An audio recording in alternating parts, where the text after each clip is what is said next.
નમસ્કાર, news at 7માં હું જીગર ગઢવી આપનું સ્વાગત કરું છું. જોઈએ મુખ્ય સમાચાર. પ્રધાનમંત્રી મોદીએ કહ્યું, એશિયા અને આફ્રિકા જેવા બે ખંડ વચ્ચે ગ્રોથ કોરિડોરની આર્થિક કલ્પના સાકાર કરશે ભારત. જાપાન દ્વારા કોરિડોરનો વિઝન ડોક્યુમેન્ટ તૈયાર કરાયો હોવાની કરી જાહેરાત. ગુજરાત સહિત ભારતને ઐતિહાસિક દોસ્તી ધરાવતા આફ્રિકા ખંડ સાથે આર્થિક સંબંધની મજબૂતી ઈચ્છે છે ભારત. ખેતીવાડી, ઉર્જા, શિક્ષણ અને વેપાર ઉદ્યોગ ખીલવણીમાં ભરપૂર મદદ માટે પ્રધાનમંત્રીએ કોલ આપ્યો.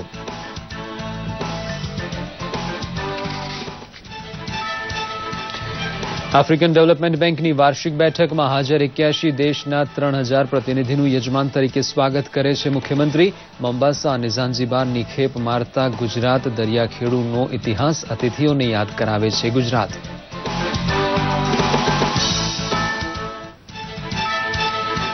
આમ આદમીનું મોબાઈલ ફોન અને ઇન્ટરનેટ વડે શક્તિકરણ થવાની ઘટનાને મોદી સરકારની સૌથી મોટી સિદ્ધિ ગણાવે છે કેન્દ્રીય મંત્રી રવિશંકર પ્રસાદ. ડિજિટલ સાક્ષરતાનો ફેલાવો ભારતને કેશલેસ અર્થતંત્ર બનાવશે તેવો મજબૂત દાવો કર્યો. જમ્મુ કાશ્મીર નિયંત્રણ રેખા ઉપર ઘૂસણખોરીમાં નિમિત્ત બનતી પાકિસ્તાની ચોકીઓ ફૂંકી મારે છે ભારત. પાકિસ્તાન સામે વળતી કાર્યવાહી હાથ ધરી જડબાતોડ જવાબ આપે છે લશ્કર.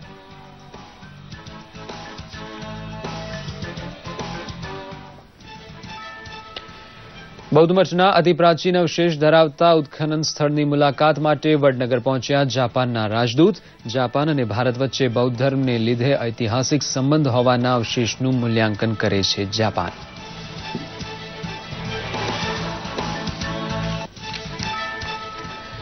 શાળામાં બાળકોની આરોગ્ય તપાસ વડે ગંભીર બીમારીનું વહેલું નિદાન કરવા ખાસ કાર્યક્રમ ચલાવે છે મોદી સરકાર. ખોડખાપણ દૂર કરતી શસ્ત્રક્રિયાથી માંડી જટિલ સર્જરી સુધીની સારવારની જવાબદારી અદા કરે છે સરકાર.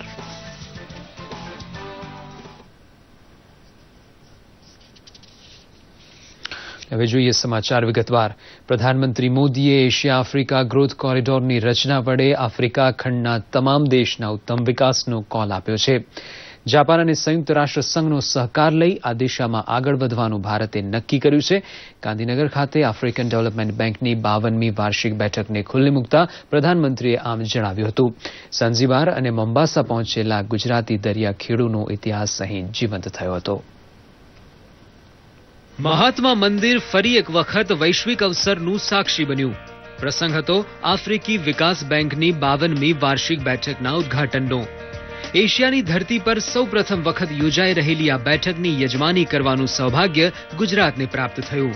ટ્રાન્સફોર્મિંગ એગ્રીકલ્ચર વિષય પર યોજાયેલ આ બેઠકને દુનિયાભરમાંથી આવેલા 81 દેશોના 3000 પ્રતિનિધિઓની ખાસ ઉપસ્થિતિમાં પ્રધાનમંત્રી નરેન્દ્ર મોદીએ વિધિવત ખુલ્લી મૂકતા પ્રધાનમંત્રીએ જણાવ્યું કે બંને વચ્ચેનો વેપાર છેલ્લા 15 વર્ષમાં અનેક ગણો વધ્યો છે. India extends lines of credit through India's Exim bank. 152 credits have been extended to 44 countries for a total amount of nearly $8 billion. During the third India-Africa Forum Summit, India offered $10 billion for development projects over the next 5 years. We also offered grant assistance of $600 million. India is proud of its educational and technical ties with Africa. પોતાની સરકારે છેલ્લા 3 વર્ષમાં Africa સાથેના આર્થિક અને વિદેશ નીતિગત સંબંધોને સર્વોચ્ચ પ્રાથમિકતા આપી હોવાનું પ્રધાનમંત્રીએ જણાવ્યું હતું. Over decades, our ties have become stronger. After assuming office in 2014, I have made Africa a top priority for India's foreign and economic policy. The year 2015 was a watershed. The third India-Africa Summit held that year was attended by all 54 African countries having diplomatic relations with India. પ્રધાનમંત્રીએ પોતાની gas subsidy છોડવાની, ગરીબોને નિઃશુલ્ક gas જોડાણ આપવા સહિતની યોજનાઓની માહિતી આપતા રિફોર્મ ટુ ટ્રાન્સફોર્મ માટેની ચાવી વર્ણવી હતી. By paying subsidies directly to the poor rather than indirectly through price concessions, we have achieved large fiscal savings. In cooking gas alone, we have saved over $4 billion in 3 years. In addition, I appeal to well-off citizens to voluntarily give up their gas subsidy. Under the Give It Up campaign, we promise the saving would be used to provide a connection to a poor family. You will be surprised to know that over 10 million Indians volunteered to do so.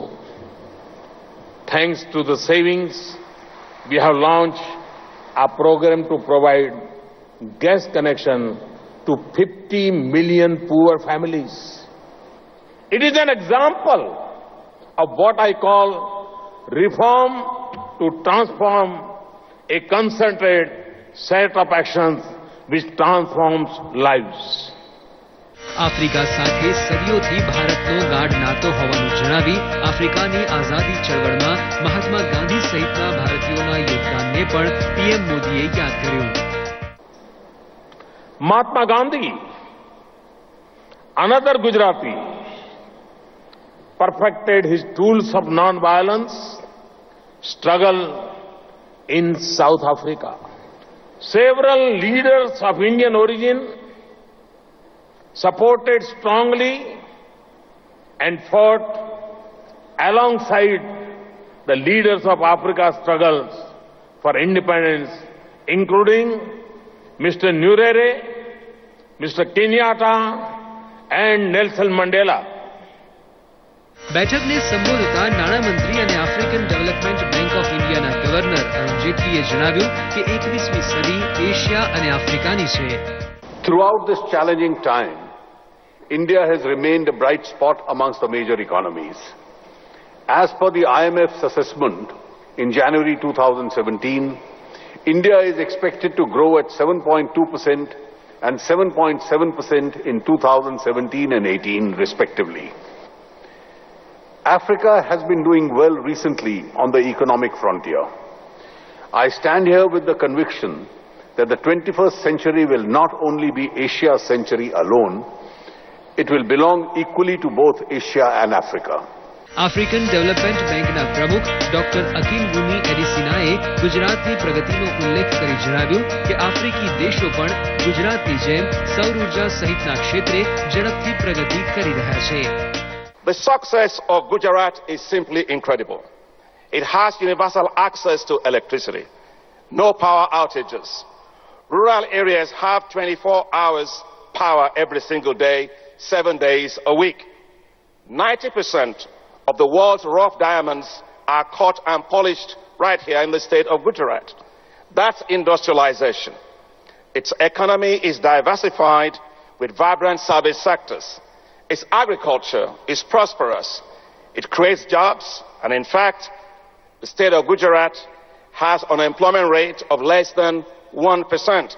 સમારંભમાં આફ્રિકી દેશોના વડાઓ તથા પ્રતિનિધિઓ ઉપરાંત મુખ્યમંત્રી વિજયભાઈ રૂપાણી, રાજ્ય મંત્રીમંડળના સભ્યો, સંસદ સભ્યો તથા અન્ય મહાનુભાવો ઉપસ્થિત રહ્યા હતા. બ્યુરો રિપોર્ટ, દૂરદર્શન સમાચાર, અમદાવાદ.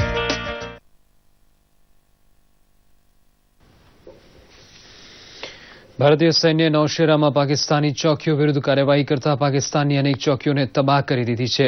સેનાએ આ સંબંધમાં વિડીયો જારી કર્યો છે.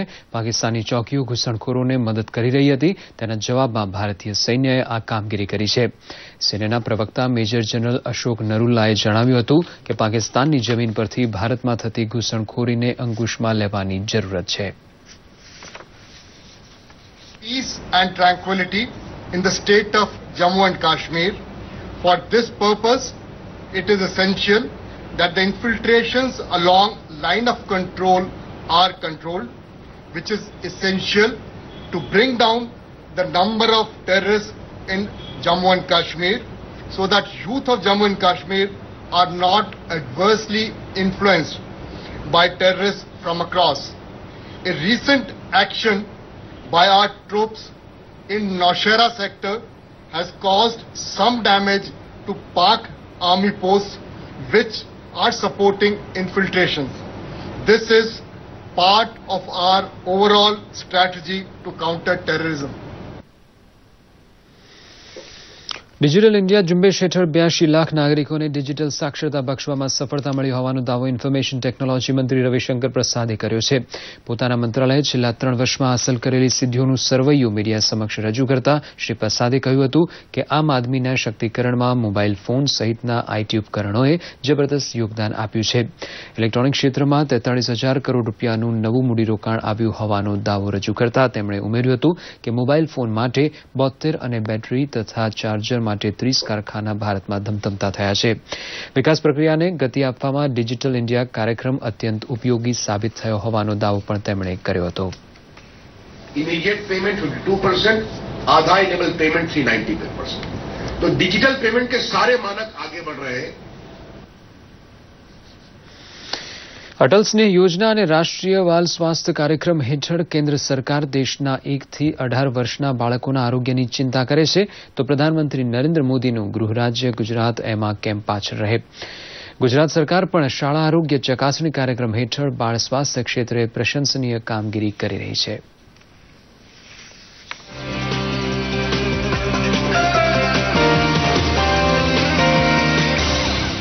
પ્રધાનમંત્રી અને તત્કાલીન મુખ્યમંત્રી નરેન્દ્ર મોદીએ વર્ષ 2001માં ગુજરાતમાં શાળામાં ભણતા બાળકો માટે સ્વાસ્થ્ય ચકાસણી કાર્યક્રમ આપ્યો અને આજે એ જાણે વિશાળ વટવૃક્ષ બની ગયો છે. દર વર્ષે લોકપ્રિય બની રહેલા આ કાર્યક્રમનો લાભ ગરીબ વિદ્યાર્થીઓને મળી રહ્યો છે. આપ સ્ક્રીન પર જોઈ રહ્યા છો એ નર્મદા જિલ્લાની વહાલસુઈ ઉર્વશી વસાવા બીજા ધોરણમાં હતી ત્યારે ચકાસણી કાર્યક્રમ હેઠળ માલુમ પડ્યું કે એને હૃદયની બીમારી છે. સરકારી ખર્ચે હૃદયની સફળ સર્જરી દ્વારા તંદુરસ્ત જીવન જીવતી ઉર્વશી મોદી દાદા અને ગુજરાત સરકારનો આભાર માની રહી છે. મેં નાની હતી ને મને હૃદયની તકલીફ હતી. મારી શાળામાં તપાસમાં આવ્યા હતા તો મને કીધું મારે ઓપરેશન કરવું પડશે. મને અમદાવાદમાં લઈ ગયા ત્યારે મને મફતમાં ઓપરેશન થયું. હું મોદી દાદાનો બહુ આભાર માનું છું. ગુજરાત સરકારે મને મફત ઓપરેશન કર્યું. આજે મેં એકદમ તંદુરસ્ત છું અને સ્કૂલે પણ જાઉં છું. મારી બેબી જ્યારે બીજામાં ભણતી હતી ત્યારે એને હૃદયનો પ્રોબ્લેમ થઈ ગયો પણ ખર્ચો બહુ લાંબો હતો એટલે સ્કૂલ આરોગ્ય પ્રોગ્રામમાં એને એમાંથી રિફર કર્યો કેસ. દવાખાને લઈ ગયા અહીંથી ને ઓપરેશન કર્યું. 5-6 લાખનો ખર્ચો હતો એટલે અમારથી થાય એવું નહોતું એટલે પછી સરકાર તરફથી બધું ફ્રીમાં થયું ઓપરેશન. હૃદય રોગ હોય કે બહેરાશ, પગે ખોડ હોય કે વાંકો હોઠ કે પછી કિડનીની તકલીફ, સરકારે એ વાતની ખાસ દરકાર રાખી છે કે જન્મથી 12મા ધોરણમાં આવે ત્યાં સુધી દરેક બાળકની જન્મજાત બીમારીની સારવાર થાય. અમારી કેમેરા ટીમે નર્મદા જિલ્લાના આવા લાભાર્થીઓ સાથે વાતચીત કરી તો તેઓ પણ સરકારની આ યોજનાને આશીર્વાદરૂપ ગણાવી રહ્યા છે. મારી પોતરીને જ્યારે જન્મ થયો ત્યારે હોઠ કપાયેલું હતું. દવાખાનામાં લઈ ગયો બતાવવા. દવાખાનાવાળા સારું કીધું, બહુ પૈસા કીધું. બરોડા લઈ જાઓ. બરોડા લઈ ગયો તો ગુજરાત સરકારના મદદ છે છોકરીનું ઓપરેશન થઈ ગયું અને હોઠ સારું થઈ ગયું અને ખાધી પીધી થઈ ગઈ. હું જ્યારે પ્રેગ્નન્ટ હતી ત્યારે જ મને ખ્યાલ આવ્યો કે મારા બાળકને કિડનીની તકલીફ છે. ત્યારે એનો જન્મ થયો ત્યારે અમને ખ્યાલ આવ્યો કે આ સ્કૂલ હેલ્થનો પ્રોગ્રામ ગુજરાત સરકાર દ્વારા થાય છે તો અમે એનો પૂરેપૂરો લાભ લીધો. મારું બાળક હાલમાં હમણાં એને કોઈ પણ તકલીફ નથી. એ ખૂબ જ હેલ્ધી છે. ભણવામાં પણ ઘણો સારો છે અને રમતગમતમાં પણ ઘણો સારો છે. જ્યારે અમારી બેબીનો જન્મ થયો તેના લગભગ 6-7 મહિના પછી અમને ખબર પડી કે એને હૃદય રોગની બીમારી છે. પછી અમે બરોડા જઈને એની સોનોગ્રાફી ને વગેરે તપાસ કરાવી. ત્યાં અમને જણાવવામાં આવ્યું કે એને ઓપરેશન કરવું પડશે અને એ ઓપરેશનમાં ખૂબ મોટો ખર્ચ બતાવ્યો અમને. એટલે અમે તો ભાંગી જ પડ્યા હતા રીતસર. અને રડવા માંડ્યા. પછી અમને અહીંયા આવ્યા પછી ખબર પડી કે ગુજરાત સરકારની યોજના છે સંદર્ભ કાર્ડ શાળા આરોગ્ય સ્કૂલ હેલ્થ. તો એના સંદર્ભ કાર્ડ અમને બનાવી આપ્યો અહીંથી જિલ્લા પંચાયતમાંથી. પછી અમે યુએન મહેતામાં બતાવવા ગયા. ત્યાં 2-3 વાર ગયા અને પછી એનું સફળતાપૂર્વક ઓપરેશન થયું અને બિલકુલ એક પૈસા વગર ઓપરેશન થયું, બિલકુલ મફત. એકલા નર્મદા જિલ્લામાં જ ગત વર્ષે 1.5 લાખ વિદ્યાર્થીઓની તપાસ કરાઈ હતી, જેમાંથી 800 બાળકોને વિવિધ બીમારીની સારવાર નિઃશુલ્ક અપાઈ હતી. તો જન્મજાત ખોડખાપણ ધરાવતા 40 જેટલા લાભાર્થીઓને શસ્ત્રક્રિયા દ્વારા નવજીવન બક્ષવામાં આવ્યું છે. શાળા આરોગ્ય કાર્યક્રમમાં 1,50,000 જેટલા બાળકોની તપાસ કરવામાં આવી હતી અને એમાં લગભગ 800 થી 14 બાળકોને સંદર્ભ સેવા માટે મોકલવામાં આવ્યા હતા અને એમાંથી 40 બાળકોને જન્મજાત હૃદયની બીમારી હતી, એની સારવાર માટે એમને મોકલવામાં આવ્યા છે. 4 બાળકોને જન્મજાત બહેરાશ હતી, એની સારવાર પણ ચાલુ છે. 9 બાળકોને ક્લેફ્ટ લિપ એટલે કે ઉપરનો હોઠ કપાયેલો હોય એવા બાળકો મળ્યા છે અને 8 બાળકો ક્લબ ફૂટ એટલે કે પગ વળી ગયો હોય એવા બાળકો મળ્યા છે અને એની સારવાર માટે અહીંયાથી કામગીરી કરવામાં આવે છે. અને હૃદયના પણ 20 ઓપરેશન આજ સુધીમાં લગભગ આ સ્કૂલ હેલ્થ કાર્યક્રમ હેઠળ થઈ ગયા છે. સ્વસ્થ બાળક એ સ્વસ્થ ભાવિ પેઢી અને સ્વસ્થ સમાજનો પાયો છે, ત્યારે આ પાયાને મજબૂત કરવાનું કામ એ સરકારની અનોખી પહેલ સમાન બની રહ્યું છે. નર્મદાથી જયેશ દોશીનો રિપોર્ટ.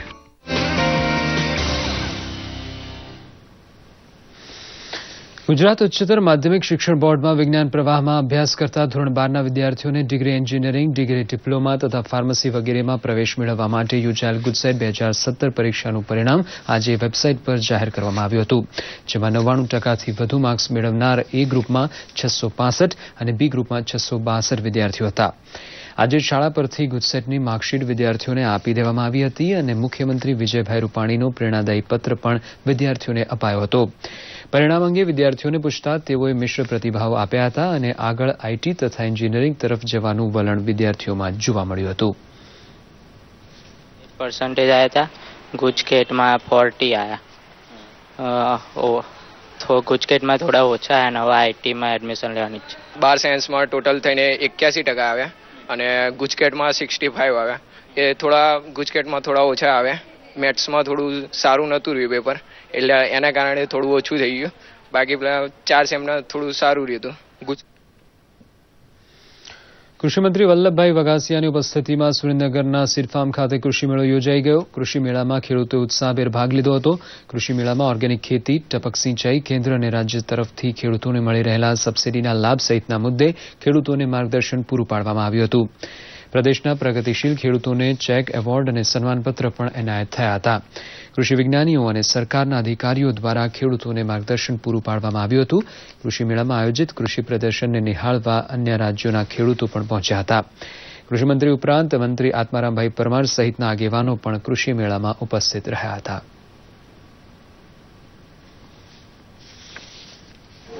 કિસાનોને પોતાની જમીન માટેના સેન્દ્રિય તત્વોની જાણકારી, કયા પ્રકારનું પાક, કયા પ્રકારનું ખાતર, કયું બિયારણ, કઈ દવા, કેટલા પ્રમાણમાં દવા, આ અંગેનું એમને જ્ઞાન કૃષિ તજજ્ઞો દ્વારા આપવામાં આવે છે. સરકારે જે કાંટાળા તારની વાડની યોજના આ વખતે મંજૂર કરી અને 250 કરોડ રૂપિયા જેવી રકમની ફાળવણી કરી છે. આ બધી યોજનાઓની જાણકારી આપીને નવા પ્રકારની પદ્ધતિઓ અને નવા પ્રકારના બિયારણો, નવા પ્રકારની કૃષિ પદ્ધતિથી ખેડૂતોને જાણકારી કરાવવાનો આ અમારો અભિગમ છે. મને ખેતી વિશેનો બાગાયત પાકમાં મને પ્રોત્સાહન કરી અને 10,000નો ચેક અર્પણ કરેલ છે. જાપાનના રાજદૂત કેન્જી હિરામત્સુ તેમજ કન્સલ્ટન્ટ જનરલ ઓફ જાપાન રોઝી નોડાએ મહેસાણા જિલ્લાના વડનગરના બૌદ્ધ સ્થાપત્યોની મુલાકાત લીધી હતી. વડનગર ખાતેના બૌદ્ધ સ્તૂપ સહિતના પૌરાણિક વારસાને જાળવવામાં રાજ્ય સરકારે દાખવેલી રૂચિની તેઓએ પ્રશંસા કરી હતી. આંધ્ર પ્રદેશની પુરાતન નગરી વડનગરમાં ઉત્ખનન કામગીરી દરમિયાન બૌદ્ધ કાળના સ્તૂપ ઉપરાંત મૌર્ય અને સોલંકી કાળના અવશેષો મળી આવ્યા છે. આ પ્રસંગે પાલિકા પ્રમુખ સહિતના આગેવાનો પણ ઉપસ્થિત રહ્યા હતા. જાપાનના રાજદૂતને કીર્તિ તોરણની પ્રતિકૃતિ સ્મૃતિરૂપે ભેટમાં આપવામાં આવી હતી.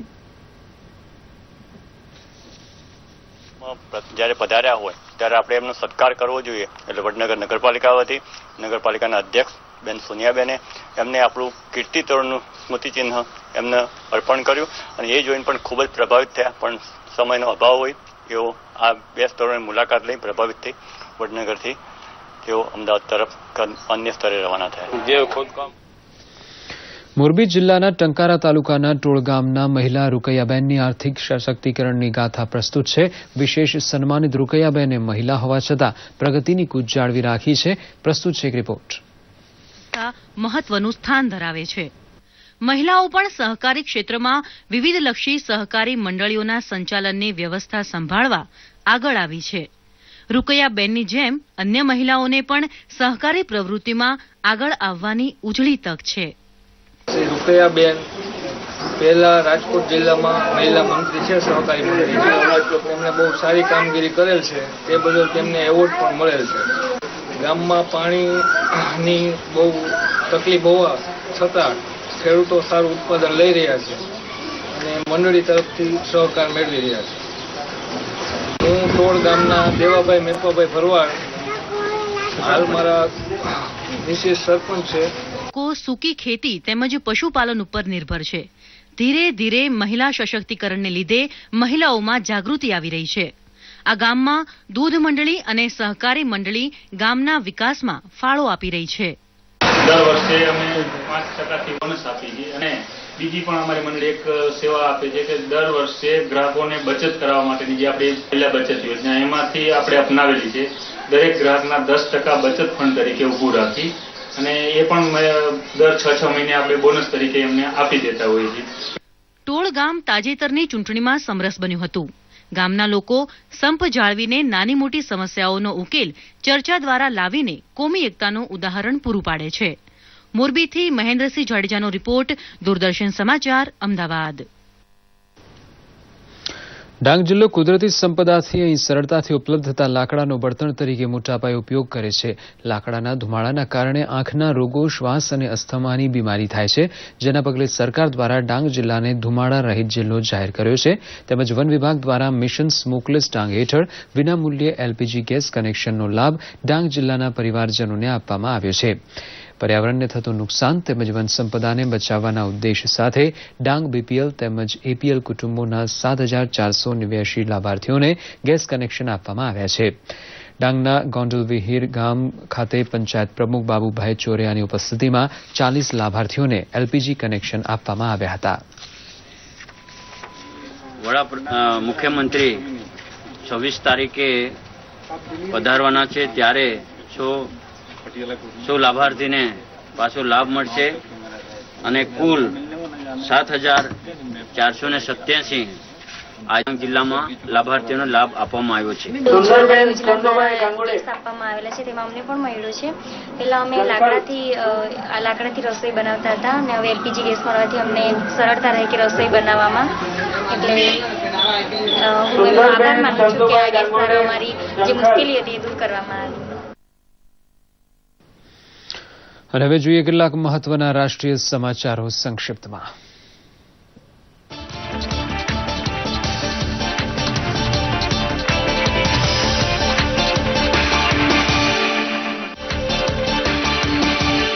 જયપુરમાં Indo American chamber of commerce દ્વારા આયોજિત સ્માર્ટ સિટી વિષયક સેમિનારને શહેરી વિકાસ મંત્રી વેંકૈયા નાયડુ દ્વારા સંબોધન.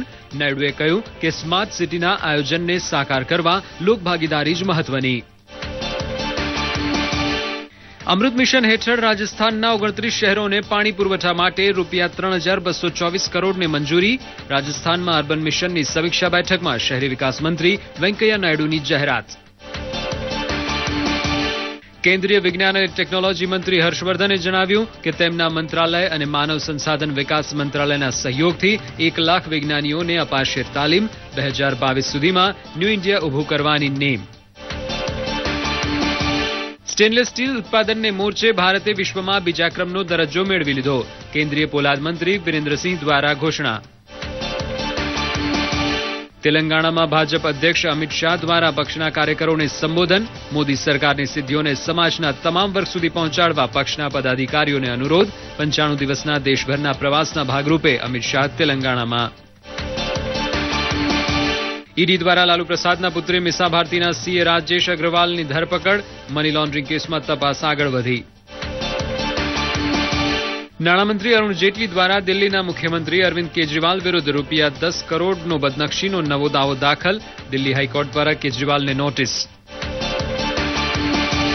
ઝારખંડના હઝારીબાગની જિલ્લા અદાલત દ્વારા આરજેડીના પૂર્વ સાંસદ પ્રભુનાથસિંહને આજીવન કેદની સજા. પ્રભુનાથ અને તેમના 2 ભાઈ જનતા દળના વિધાનસભ્ય અશોકસિંહની 22 વર્ષ પહેલા થયેલી હત્યા કેસમાં જાહેર થયા છે દોષિત. ઝારખંડમાં બચ્ચા ચોરની શંકા આધારે માર મારીને 7 લોકોની થયેલી હત્યાના કેસમાં 21ની ધરપકડ. બચ્ચા ચોરની શંકા આધારે થયેલી હત્યાઓના કિસ્સામાં અપાયા છે તપાસના આદેશ.